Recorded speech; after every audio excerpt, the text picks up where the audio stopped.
parti pour les secrets de beauté africains, partie 2. Alors, si tu as visionné la précédente vidéo, il s'agissait, n'est-ce pas, ici de présenter en quelque sorte les différents secrets de beauté de nos différents pays africains. Vraiment des astuces à la limite ancestrale qui ont toujours permis de maintenir notre beauté, de nous embellir, de nous sentir bien dans notre peau et dans notre corps. Alors, si c'est la première fois que tu passes par ici, je te souhaite la bienvenue sur la chaîne des consommatrices avisées.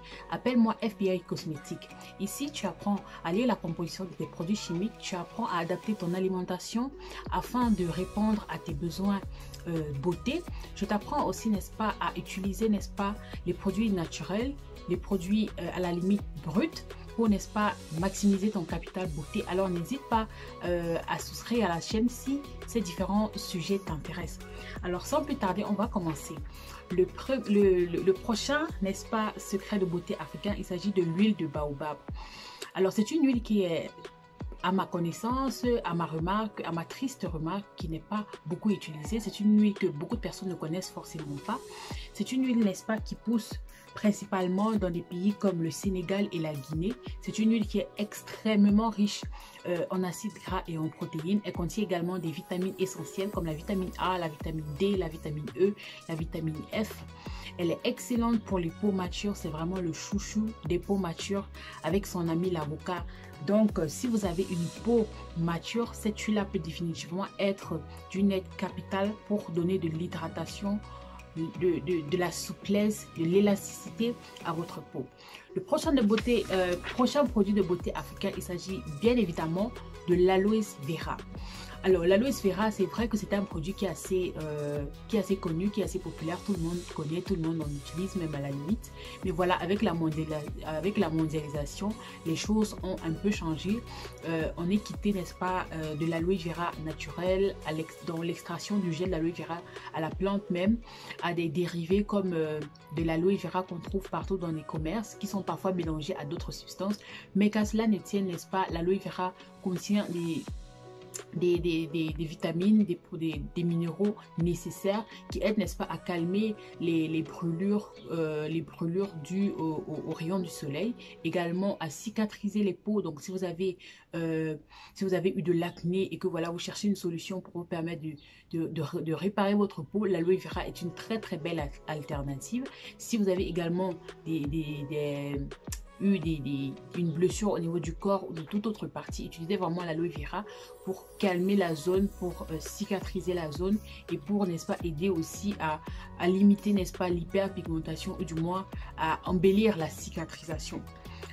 Le prochain produit que je vais te présenter ici, il s'agit d'un produit qu'on appelle le Kabakro. Alors les Ivoiriens, je ne sais pas si vous êtes sur la chaîne.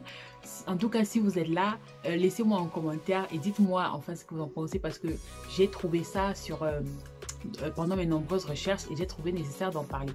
Alors c'est un savon fabriqué à base d'huile rouge et de soude. Et en fait, le processus de fabrication du savon est un peu inhabituel. Il s'agit ici, n'est-ce pas, de chauffer de l'huile de palme pendant 24 heures dans des grandes barriques jusqu'à ce que l'huile blanchisse complètement. Ensuite, d'ajouter de la soude avec de l'eau. Donc, une fois que l'huile a refroidi, une fois qu'il a été porté à ébullition pendant 24 heures, on le laisse refroidir et ensuite on ajoute de la soude et de l'eau. Et ces trois composés, si on peut dire comme ça, vont être ensuite mélangés jusqu'à la solidification, et c'est ça qui va former des sortes de boules de savon. Donc, je ne sais pas les Ivoiriens, excusez-moi, je ne sais pas si je suis juste sur ce coup-là, mais je serais ravie que vous me laissiez en commentaire, que vous me dites quelque chose à ce propos en commentaire pour qu'on puisse en savoir plus. Alors, le prochain secret de beauté que j'ai trouvé pour toi, il s'agit du savon aux fruits du Congo. Alors, les fruits du Congo, c'est pas forcément parce que ce sont des fruits qui viennent du Congo, mais c'est juste une appellation comme ça du produit. Sinon, ce sont des fruits que l'on trouve partout ailleurs. Tu vas connaître, tu vas en savoir plus tout de suite. Il s'agit, n'est-ce pas, de peau de banane et de peau de papaye séchée qui ont ensuite été réduits en poudre, puis bouillis et mélangés à de l'huile de palme. Et c'est ça qui va former en fait un morceau de savon. Donc pour ceux qui ne le savent pas, hein, pour ceux qui peuvent peut-être être surpris ou surprises, l'huile de palme à la base, c'est un produit qui permet de... C'est un produit qui est quand même détergent. Voilà, c'est un produit qui a la capacité, n'est-ce pas, d'enlever la saleté, de désincruster la saleté. Donc, ne soyez pas surpris, l'huile de palme, voilà. C'est pas une surprise qu'on utilise ça comme base nettoyant parce que ça, le truc, il a vraiment le pouvoir de nettoyer. Après, le dernier secret, n'est-ce pas, de beauté africaine que j'ai envie de te proposer, il s'agit de l'huile de marula. J'ai vraiment gardé celle-là pour la fin parce que pour moi, ce sont des produits comme ça qui sont excellents, des produits qui sont exceptionnels, mais qui malheureusement ne sont pas assez connus, mais qui malheureusement ne sont pas assez valorisés.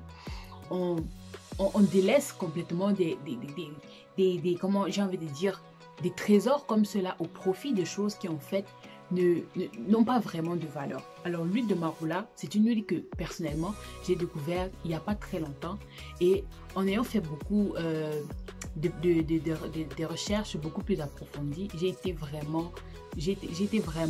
suis tombée amoureuse en fait. Je suis tout simplement tombée amoureuse parce que je me suis rendu compte que waouh, des produits comme ça existent et il y a encore des gens qui ont des problèmes particuliers de peau ou il y a encore des gens qui se perdent dans la pharmacopée africaine ou européenne, franchement, à voir.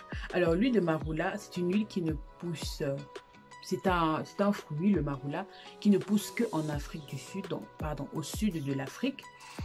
Et c'est un produit, on fait la plante, l'écorce, en fait, tout le marula en général, il est utilisé comme produit, comme médicament, pardon, pour la malaria, pour les piqûres et pour les morsures de serpents.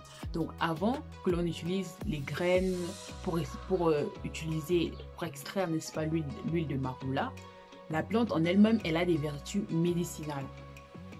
Elle est adaptée à tout type de peau, ça c'est la cerise sur le gâteau. Elle est riche en oméga 9 et en oméga 6. Elle nourrit, elle adoucit et elle assouplit la peau. Donc, c'est vraiment une huile parce que voilà, malheureusement, j'ai envie de dire un petit truc, ce n'est pas un clash, mais en tout cas, j'ai envie de dire qu'on accorde beaucoup trop d'importance aux produits européens, aux produits de la pharmacopée européenne, en délaissant complètement nos valeurs, en délaissant complètement les choses là qui sont bien pour nous. En fait, j'ai envie de dire, si certains produits en particulier poussent, certaines plantes, certains arbres, etc. poussent en Afrique, c'est pas pour rien en fait. On dit que la nature nous a tout donné. La nature vous donne des choses qui vous sont adaptées. Vous ne pouvez pas laisser le beurre de karité, l'huile de marula, l'huile de baobab, l'huile de palme, l'huile de palmiste et venir en Europe vous perdre dans les huiles d'olive parce que j'entends partout des gens raconter que l'huile d'olive c'est la meilleure huile de la terre, c'est la meilleure huile de ci, c'est la meilleure huile de ça. Mais en fait c'est parce que vous n'avez jamais testé l'huile de marula, vous n'avez jamais testé l'huile de moringa, vous n'avez jamais testé l'huile d'hibiscus. Donc je voudrais qu'un peu que mes chers compatriotes africains, qu'on essaye un peu plus, n'est-ce pas, vous voyez un peu le truc de valoriser nos produits locaux. Je ne suis pas en train de vous demander de délaisser les produits européens. Je ne suis pas non plus en train de vous demander de détester les marques européennes parce que moi-même j'en utilise. Mais je suis en train de vous dire, essayons, n'est-ce pas, d'en mener un peu plus petit à petit nos produits locaux, notre pharmacopée aux yeux du monde. Essayons de la valoriser, tout comme les Coréens font par exemple. Au jour d'aujourd'hui, lorsqu'il y a une tendance skincare coréenne, c'est tout le monde qui a envie d'essayer, c'est tout le monde qui a envie de s'en procurer. Si c'est un produit, tout le monde veut s'en procurer. Pourquoi est-ce que ce n'est pas le cas de la pharmacopée africaine? Aujourd'hui, il y a plein de cosmétiques qui sont fabriqués à base du beurre de karité. Mais ces gens-là, ils ne vont jamais accepter que le beurre de karité, il est originaire d'Afrique. Donc, c'est-à-dire qu'on nous donne de la valeur quand... Il y a des gens qui nous donnent de la valeur quand ça les arrange en fait. Et en plus, d'une certaine manière, ils se servent de nos produits pour, n'est-ce pas, valoriser les siens. Mais on reste carrément dans l'ombre. Donc ici, vraiment, je ne sais pas si vous comprenez ce que je suis en train de dire, mais vraiment, c'est mon souhait le plus cher parce que au fur et à mesure, ça fait un bon bout de temps que je suis dans ce système, que je suis dans ce domaine, pardon. Je fais des recherches, je suis des formations. Bientôt, je vais finir ma formation en tant que beauty consultante. Et franchement, je me rends compte de la richesse cosmétique qu'a l'Afrique, mais qui est complètement négligée, qui est complètement délaissée. Et ça, c'est dommage.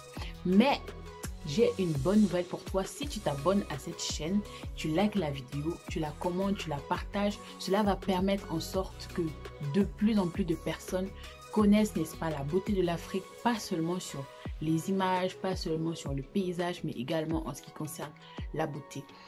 Merci de m'avoir suivi jusqu'à la fin et n'est-ce pas, je te retrouve pour la prochaine vidéo. Bye!